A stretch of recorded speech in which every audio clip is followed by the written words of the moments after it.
Good morning, you guys, and welcome back to my channel for another video. Today I'm going to be doing a fun Friday day in the life. I got a request from a longtime viewer and friend who's become a friend through YouTube, and she said, I love the idea of Fun Friday, what you're doing this year, but I would really love to see like what you do. So I'm gonna do my best to show you guys that. I do want to thank today's video sponsor. It is Night Zookeeper. They are a huge part of Fun Fridays, so naturally very simple to include them here in this video. So you'll see how we use Night Zookeeper later on in the video. I will also have a link for all the things that I mentioned in today's video down below for you guys. So I wanted to briefly explain, because I mentioned Fun Friday in I think I did a video called The Best Thing I've Changed This School Year, and I explained it. But I know not everyone watches every video, and so I wanted to explain it briefly, what Fun Friday means to us in our homeschool, so that way you guys understand what I'm talking about. So let's talk about Fun Friday. One other quick note is that you guys can see I have my newer camera here set up on my tripod because Jake and I are getting ready to film something together. We're gonna do a Q&A.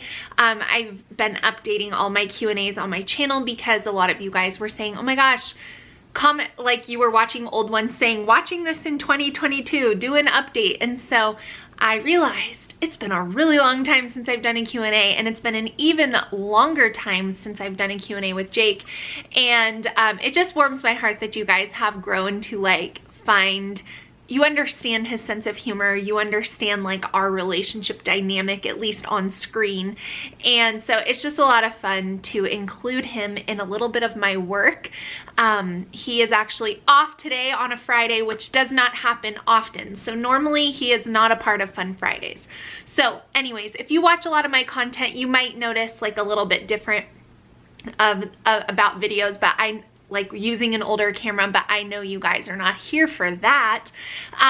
You're here to see what Fun Friday is. So let me briefly explain. So when I very first started homeschooling, I homeschooled 4 days a week, and I left one day out of the week to do field trips, to do appointments. It really just made homeschooling so manageable. It also was kind of like a catch-all day where if there was something that came up during the week, for example, a project or something like that, it gave me a day to be able to place that on without trying to work that into our normal school days, which have always been full.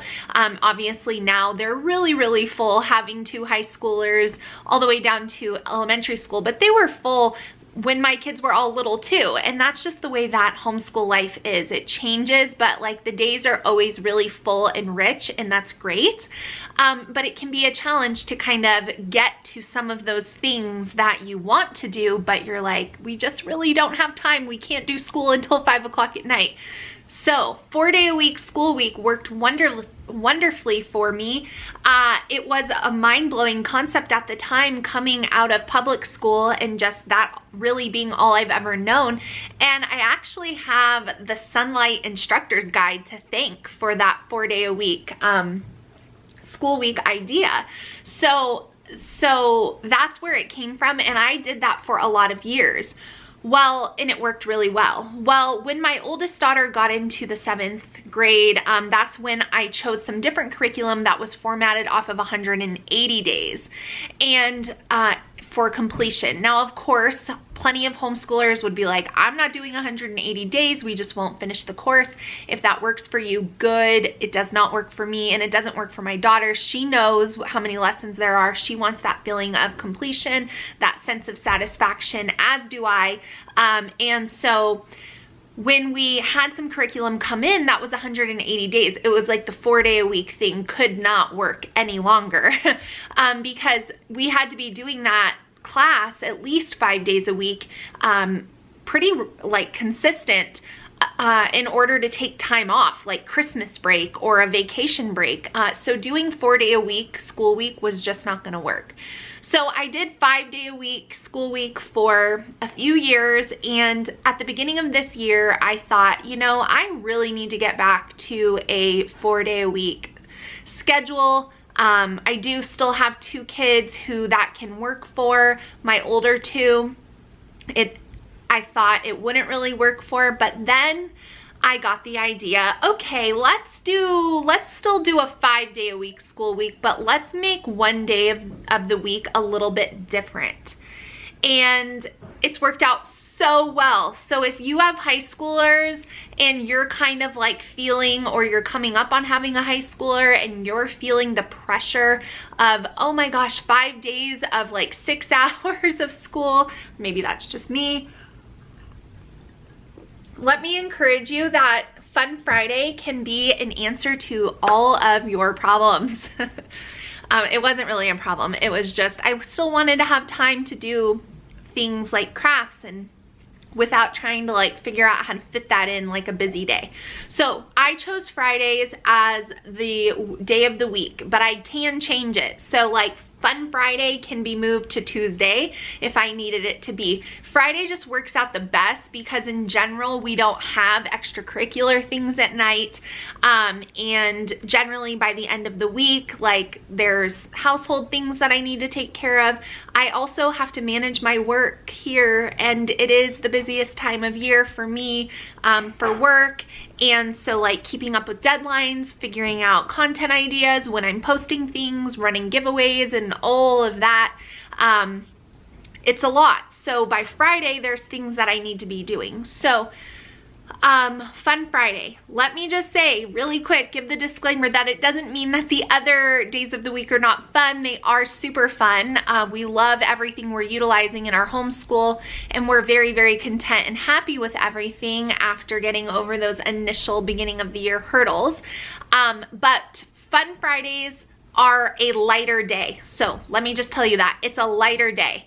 So I start with morning basket like always. We still follow the same routine. Right now the kids are having breakfast, doing their chores. My husband is home today, so that's what they're doing. So like the routine is the same. We do morning basket. It's just lighter. I do less morning basket reading on Fridays. The biggest thing on Fridays is that I don't teach history and I don't teach science.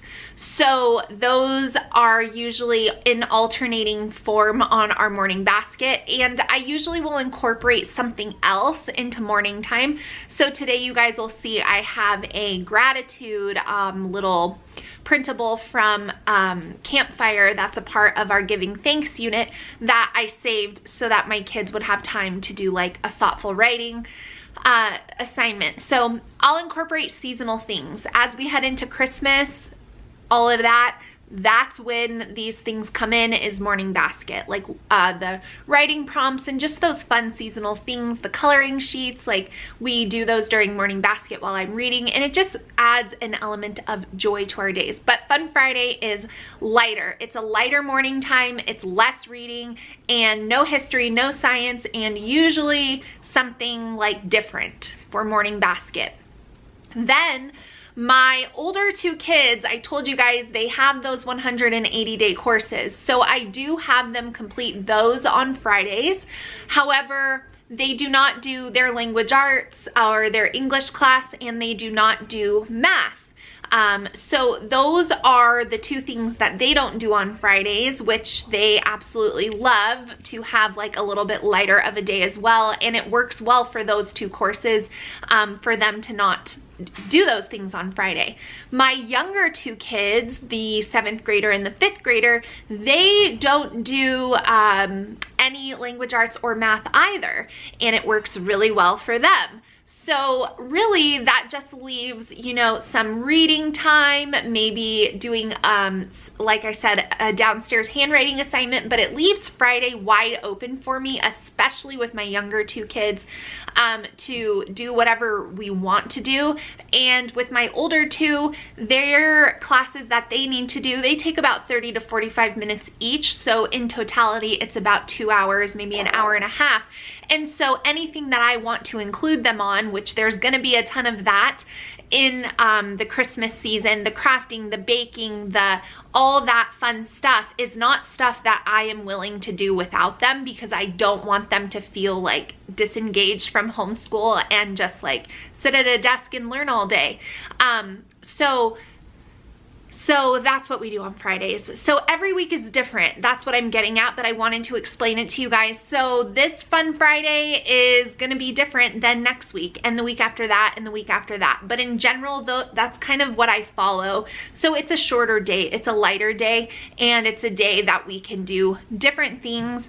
If I need a field trip, it'll be on a Fun Friday. Next Fun Friday, like coming up a week from today, is a field trip. So we do field trips. It's a day when we do our group presentations, when we do those projects with our friends. It's a day when we have book club that I host, that everyone comes over.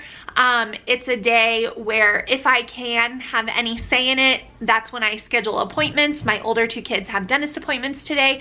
So Fun Friday is like works for all those things. So I just wanted to explain it in case you don't watch every video and you're thinking, Fun Friday, well, does that mean the other 4 days of the week aren't fun? No, they're fun. It's just different. And if you're a mom of older kids and you're really feeling like, oh my gosh, I miss the simple days, I miss 4 days, I miss a little bit, you know, I miss having a little bit of my day left by the time we're done with our school day, then maybe this will work for you. So I'll show you guys what we do today for Fun Friday, but you know, it's gonna look different each week, so I wanted to explain that. I hope that's helpful. So here's a look at what we are gonna be doing for Fun Friday as far as morning time goes, since I shared with you guys that it is condensed. So we still do our Bible time, that never changes. Then I will usually have something that's like seasonally appropriate. So this is from our Campfire curriculums unit, and then I wanted my kids to kind of evaluate where they're at on their fall bucket list. So that has been set for them around the table. As far as what we're gonna be going through for read alouds, I told you it's a shorter condensed time. So gonna be reading a little bit in the cyber safety book, some apologetics with my older kids, and then our psalm, so reading another psalm, and then that's all we're gonna go through. Oh, and our daily poem. That's all we're gonna go through for Fun Friday today. So, and World Watch News. So that is like the shortened version of morning time. Sometimes I will do our read aloud, which this is our next book club read aloud. But today I'm not doing that. So like I said, every week is different, but this is a look at the shorter version of morning time in our homeschool.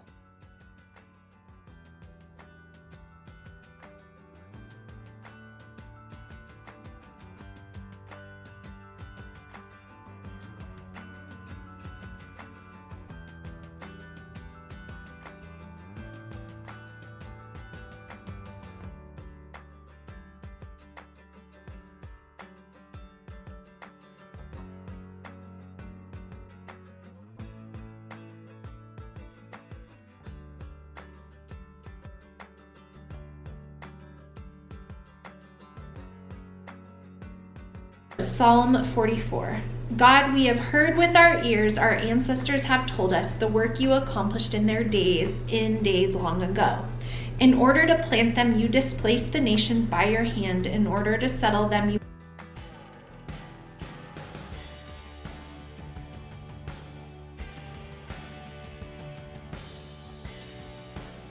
Some cookies are used to track your browsing history in order to send you custom ads.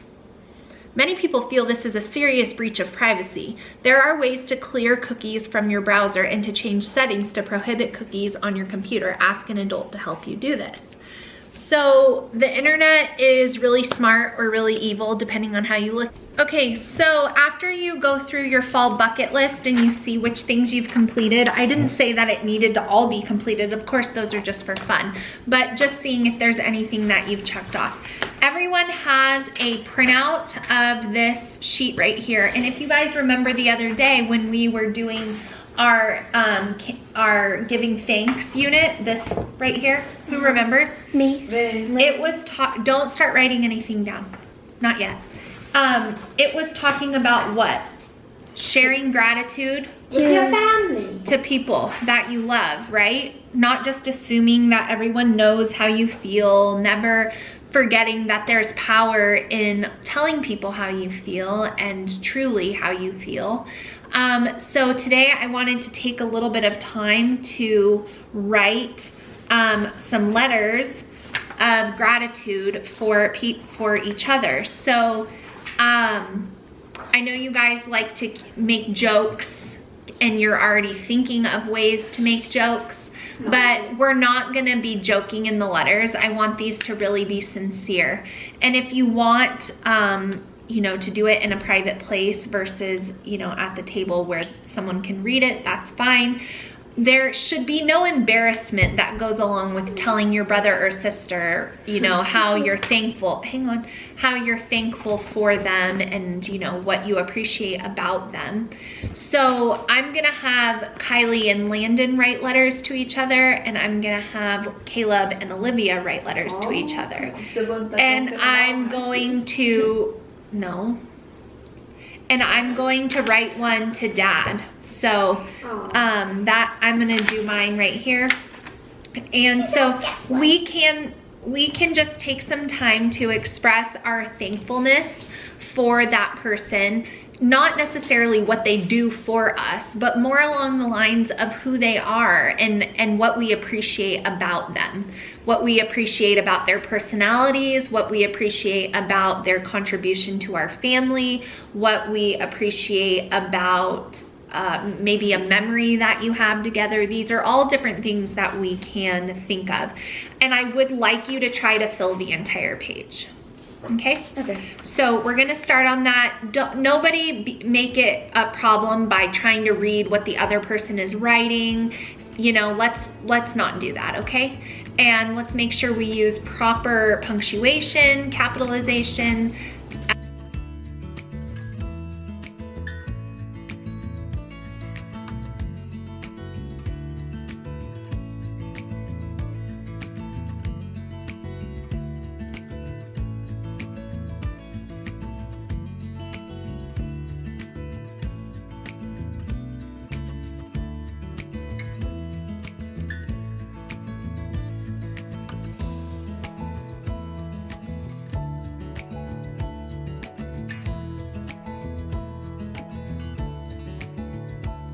Can pass your gratitude letters to your sibling and they can just read it privately, and then you guys can put away your Bible materials and all of that because we are done with morning basket. We do need to go upstairs though, and Landon has a project that he's been working on that we are participating in all together, and so we need to do that.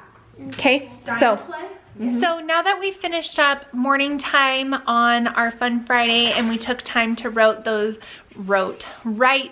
gratitude letters, we are now coming upstairs. My younger two will work on Night Zookeeper while my older two work on their science and foreign language course. That is what I have them do on Fridays.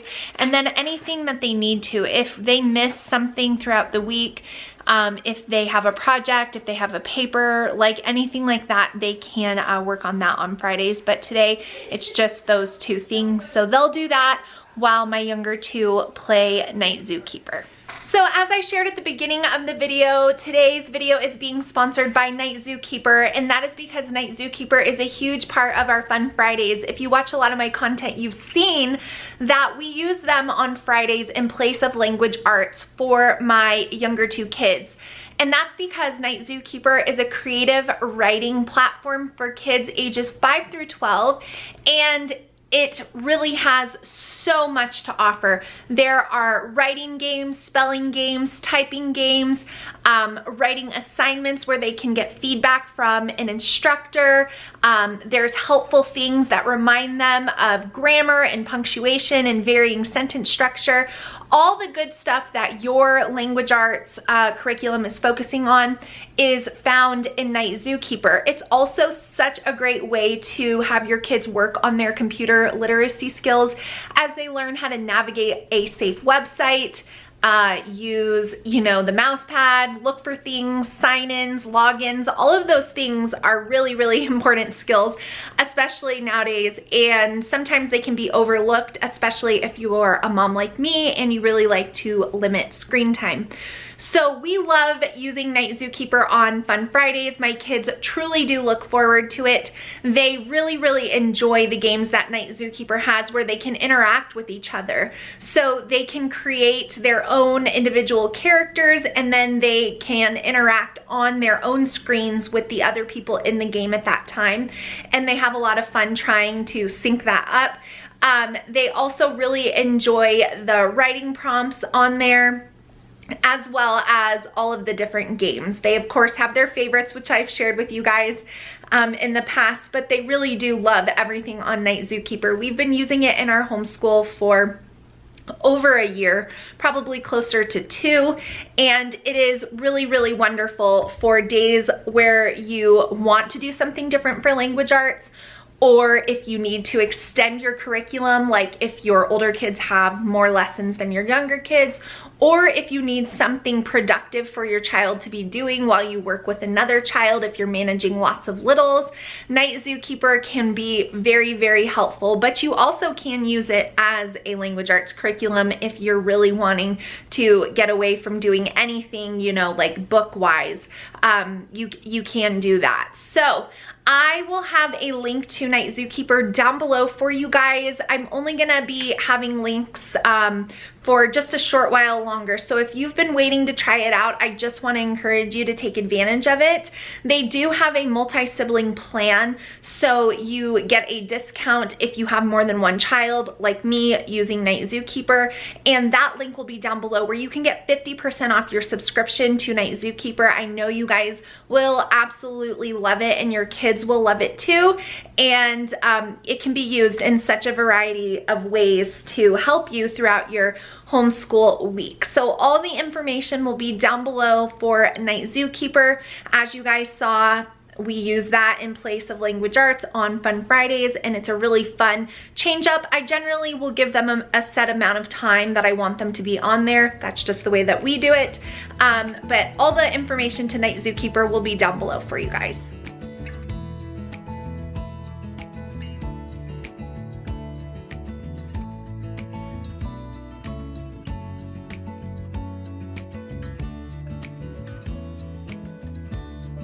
So another thing that I leave for Fridays is testing on any memory work. So when we have a memory verse, I will also test for it on Fridays. And then any cards like these geography and grammar cards that they work on memorizing. So Fridays we also do our testing on memorization, and it's something I only do on Fridays. What is a comma and coordinating conjunction joined together? Independent clauses. Good. What state is this? What? Good. So as I told you guys, another thing that we do on Fridays is like any kind of project or something that we didn't necessarily have time for. Well, one of my sons in his dinosaur elective has been working on a dinosaur play, and he's written out basically like the entire play. So obviously this is not going to be a Disney level production, Broadway or anything, but we're gonna go through it. And he's the boss, so he's good at being the boss, and he's gonna pass out all the instructions, and we're going to complete his activity because that was a part of his elective. Look at these thirsty dinosaurs. Those dinos are so cool. That's all. Wow. Dinosaurs fighting.